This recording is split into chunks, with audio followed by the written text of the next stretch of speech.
Guys, आप सभी का बहुत बहुत स्वागत है मेरे चैनल BL स्टोरी टेलर पे। और गाइस, आज मैं आपके साथ इमॉर्टल, जी हाँ, इमॉर्टल नाइन टेल फॉक्स का नेक्स्ट पार्ट लेके आई हूँ। पिछली बार गाइस जो मैंने स्टोरी लाइन जो आपको पार्ट 1 में बताई थी वो जस्ट एक इंट्रोडक्शन था। आज जो स्टोरी लाइन शुरू होगी वो 10,000 साल बाद की स्टोरी लाइन शुरू होगी।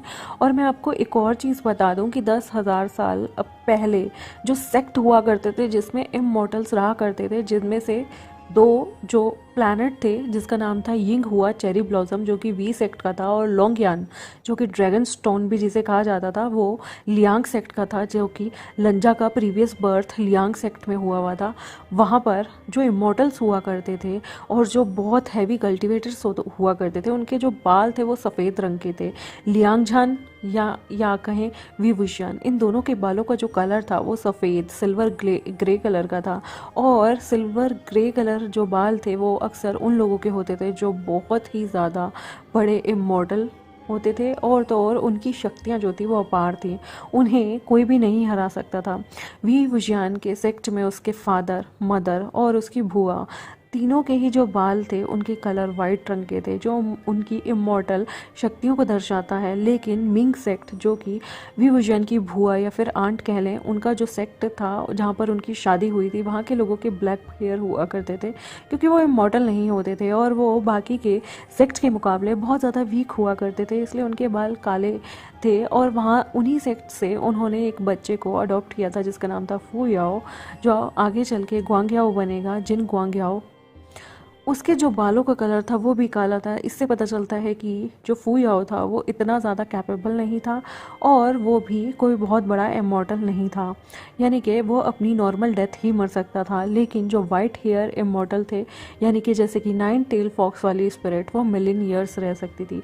विभूषण एक एक्सेप्शनल केस था जिसमें उसके पास फोनिक्स की स्पिरिट थी जो कि रीबर्थ हो सकती थी, आग में जलने से बच सकती थी, और उसके पास नाइन टेल फॉक्स का कैरिज्मा था जिसकी वजह से उसके पास इतनी सारी शक्तियाँ थी गाइस कि वो अपने आप को शेप शिफ्टर बना सकता था, मतलब किसी भी ढांचे में ढल सकता था। वो अपने आप को छोटा बड़ा उम्र में कैसा भी दिखा सकता था। और तो और सबसे बढ़िया चीज़ जो उसके साथ थी कि वो किसी का भी गेटअप ले सकता था, रूप बदल सकता था ज़रूरत पड़ने पे, अपनी शक्तियों का इस्तेमाल कर सकता था सही चीज़ों के लिए, गलत चीज़ों के लिए नहीं। तो विभूषण का बारे में ये डेटा मैं आपको बताना भूल गई थी।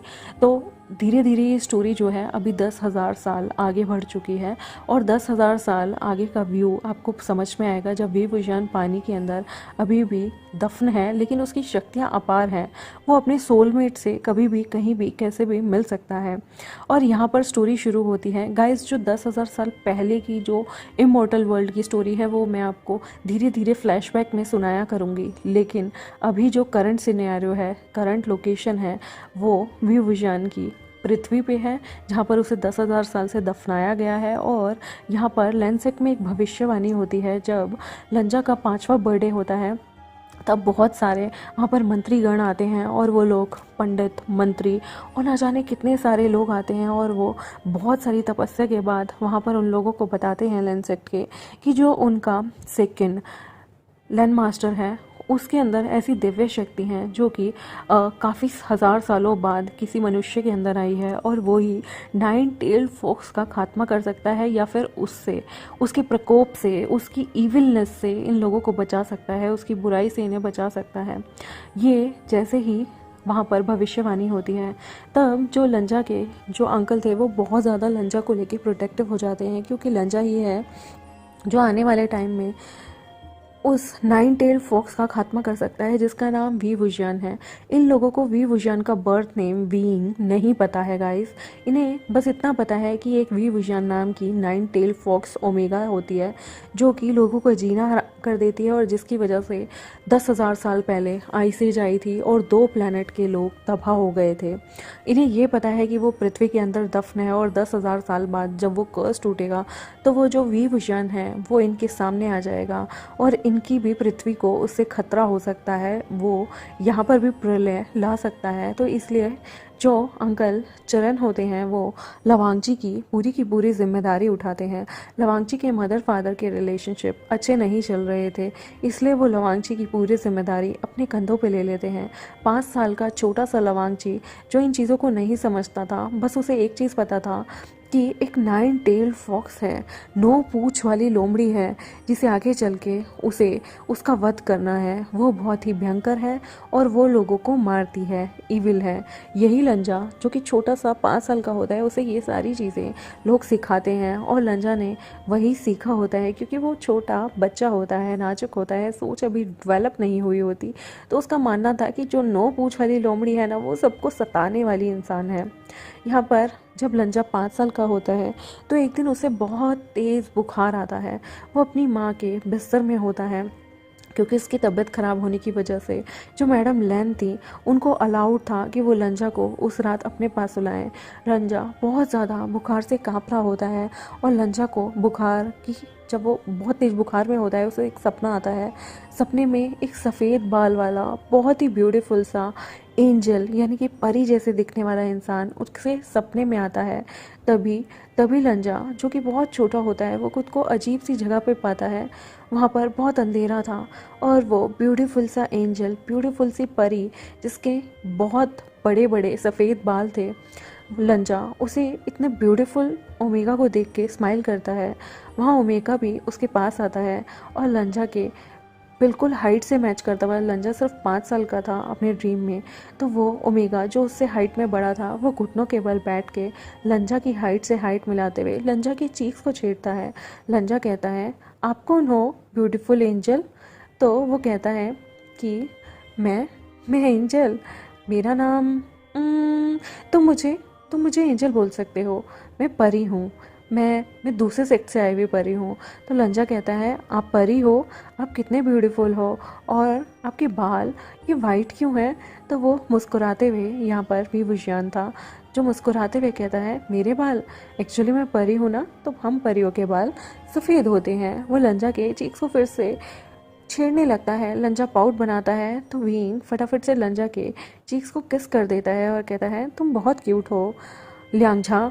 तभी लंजा उसे कहता है, मैं लियांगझा नहीं हूँ, मेरा नाम लंजा है। तभी वो कहता है, हाँ लंजा, तुम कितने क्यूट हो, अभी तुम्हारी उम्र क्या है? तो वो कहता है, मेरी उम्र 5 साल है। तो विंग कहता है यहाँ पर, ओह 5 साल, वैसे तुम्हें पता है तुम कौन हो? तो वांगजी बड़े इनोसेंट तरीके से उसे मना कर देता है। तो विंग हंसते हुए कहता है, तुम मेरे सोलमेट हो। तभी लंजा उससे कहता है, सोलमेट क्या होता है? विंग कहता है, सोलमेट वो होता है जो जन्म जन्म साथ रहते हैं। क्या क्या तुम मेरे साथ जन्म जन्म साथ रहना चाहोगे? लंजा एकदम से इनोसेंटली अपना सिर हिलाकर मना कर देता है और कहता है, मैं आपको नहीं जानता। तो वो कहता है, बट मैं तुम्हें जानता हूँ, और देखो मुझे बहुत सारे जादू करने आते हैं। तो लंजा जो है वो कहता है, मेरे मम्मी पापा में बहुत लड़ाई होती है, क्या आप जादू से सब ठीक कर सकते हो? तो यहाँ पर विंग कहता है, देखो जादू से सब ठीक हो सकता है, लेकिन इंसान की भावनाएं हम उन्हें कंट्रोल नहीं कर सकते। कुछ वक्त के लिए हम उन्हें भटका सकते हैं, लेकिन इंसानों को अपनी प्रॉब्लम के सॉल्यूशन खुद ढूंढने चाहिए, आई मीन कल्टिवेटर्स को। और इसके लिए जादू की ज़रूरत नहीं, बल्कि तुम्हारे माता पिता को समझने की ज़रूरत है। तो लंजा कहता है, मैं आप पे ट्रस्ट कैसे करूं? आप ऐसा क्या है जो कर सकते हो? वी विजयन वहाँ पे अपने जादू से एक बहुत ब्यूटीफुल सा जो है स्टेज बनाता है, जिसका भव्य सा लुक होता है, और वो लवांची को कहता है, तुम उस पर जाके बैठ सकते हो, तुम मेरे सोलमेट हो, उस पर सिर्फ मैं बैठता हूँ, लेकिन तुम मेरे आने वाले फ्यूचर में अल्फ़ा होगे, तो तुम भी उधर जाके बैठ सकते हो। लवांगजी मना कर देता है कि मुझे उस पर नहीं बैठना। तब विंग जो है वो लवांगजी को फिर से टीज करता है। लवांगजी जिसने अपना वाइट रंग का रिबन अपने माथे पे पहना हुआ था, विंग उसे टच करता है। तभी लंजा उसे रोक देता है और कहता है, नहीं नहीं, इसे तुम टच नहीं कर सकते, ये एक सीक्रेट रिबन है। तभी विंग कहता है, अच्छा इसमें सीक्रेट क्या है? और वो लंजा के सिर से उस रिबन को खींच के अपने हाथ में चेक करने लगता है, और वो कहता है, इसमें सीक्रेट क्या है, ये तो बकवास सा है। हाँ। तभी लंजा गुस्से में उसके हाथ पे चांटा मारता है और कहता है, मुझे मेरा रिबन वापस दो। विंग कहता है, इसमें खास क्या है, वैसे ये तो बेकार है, ले लो तुम। विंग तब लंजा को कहता है, क्या हुआ, तुमने मुंह क्यों फुला लिया?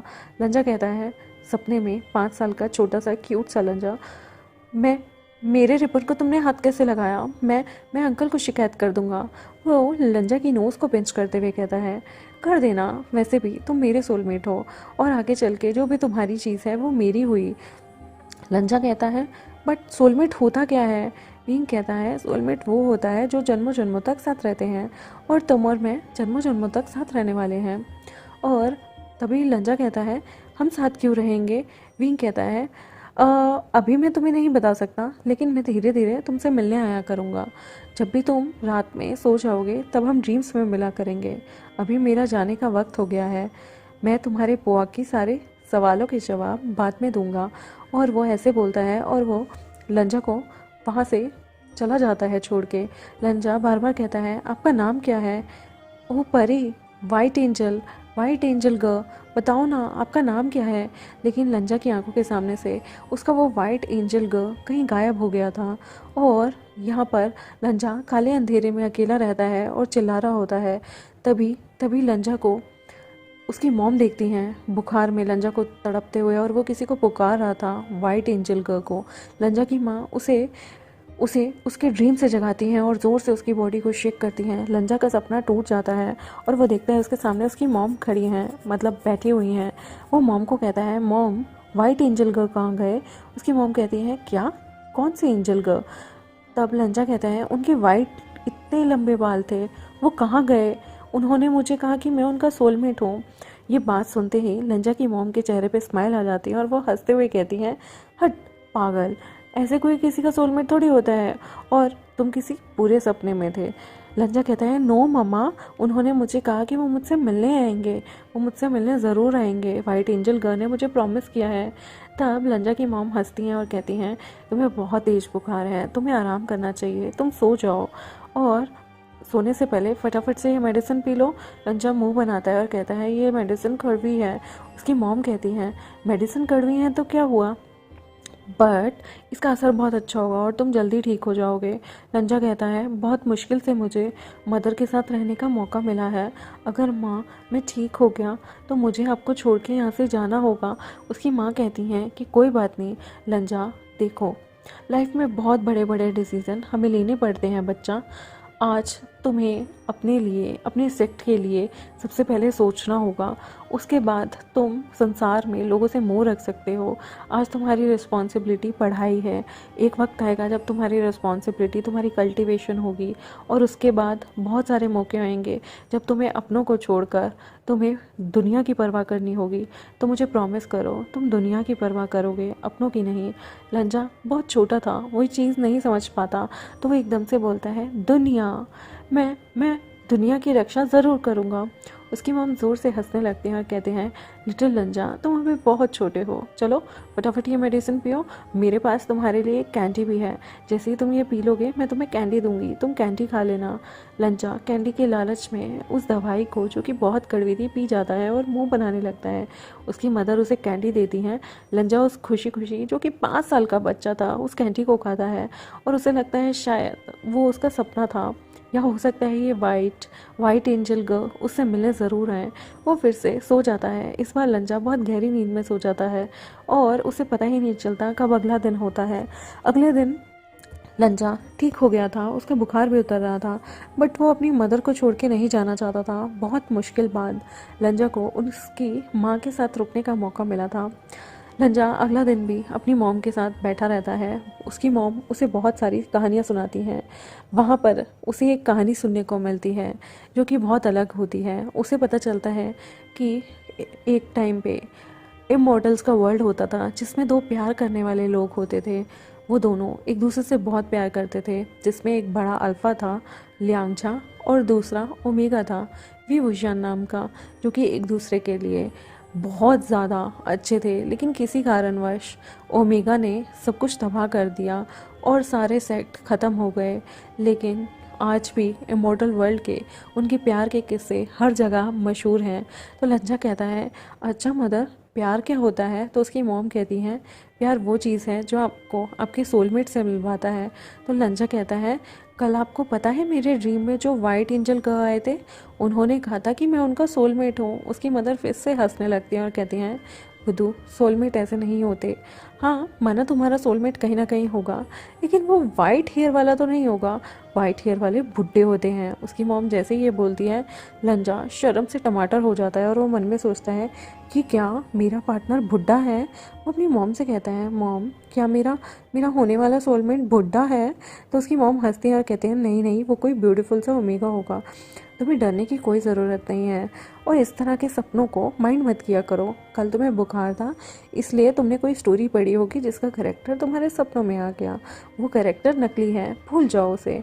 लंजा जो है वो सोचता है कि शायद उसकी मॉम सच कह रही होंगी, लेकिन पता नहीं उसके मन के एक कोने में उसे विश्वास था कि उससे मिलने वो वाइट एंजल गर्ल ज़रूर आएंगे। आई होप गाइस आपको इसका सेकंड पार्ट अच्छा लगा हो। और प्लीज़ ये मत कहिएगा कि स्टोरी लॉन्ग बनाऊं, क्योंकि ये स्टोरी मैंने कहीं लिखी नहीं है, तो मुझे पढ़ना नहीं है, इसे बनाना भी है। और तो और मैं इसके छोटे छोटे पहलू पे काफ़ी काम करना चाहती हूँ, इसलिए मैं आज इस स्टोरी को यहीं एंड करती हूँ। आई होप आपको इस स्टोरी का ये पार्ट अच्छा लगा हो कमेंट सेक्शन में ज़रूर बताइएगा। और कमेंट सेक्शन में दिल ज़रूर छोड़ दीजिएगा अगर आपको स्टोरी पसंद आ रही है तो। Thank you very much. मेरे चैनल को सब्सक्राइब कर दें, वीडियोस को लाइक कर दें, बेल आइकन को प्रेस कर दें। Thank you very much, bye bye.